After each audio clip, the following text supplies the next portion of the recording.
बादलों के बहुत ऊपर, जहां सितारे सूते हैं और चांदनी रकस करती है, एक नर्म दिल और दाना परियों की मलका लीथिया रहती थी। उसका महल सूरज की रोशनी और सितारों की गर्द से बुना गया था, जो आसमान में एक जगमगाते ख्वाब की तरह तीरता था। अलीथिया के लंबे चांदी जैसे चमकते बाल थे और उसके परों से रोशनी फूटती थी जैसे सुबह की पहली किरणों के रंग। वो आसमानी परियों की हकमरान थी।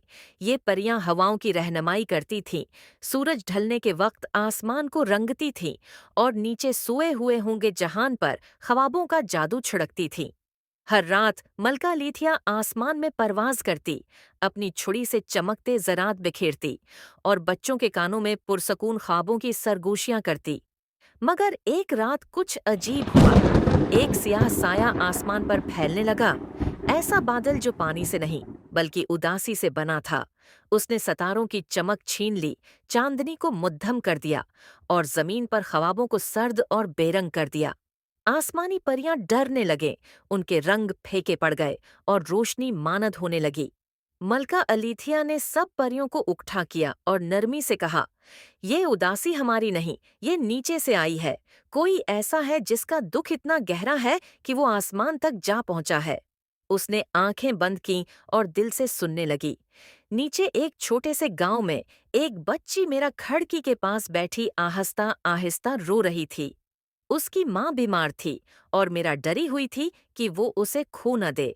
मलका अलीथिया गहरे बादलों को चीरती हुई नीचे उतरी। उसका लिबास अंधेरे में चमक रहा था। वो नरमी से मेरा के कमरे में दाखिल हुई एक रोशनी की सूरत में जो बच्ची के दिल को गर्म कर गई। तुम क्यों रो रही हो, प्यारी बच्ची? अलीथिया ने शफकत से पूछा। मेरा ने आंसू पूंछे और बोली, मेरी माँ है, बहुत बीमार है।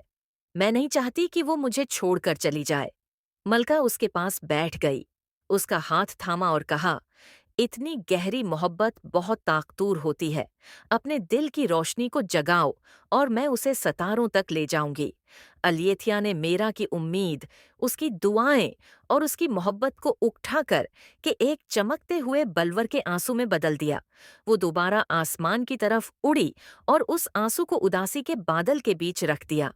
वो बलवर इतना रोशन था कि सारा साया पघलने लगा और सितारे फिर से झलमलाने लगे। अगली सुबह मेरा अपनी माँ की हंसी की आवाज से जागी। माँ की बीमारी खत्म हो चुकी थी, जैसे कोई बुरा ख्वाब उड़नछू हो गया।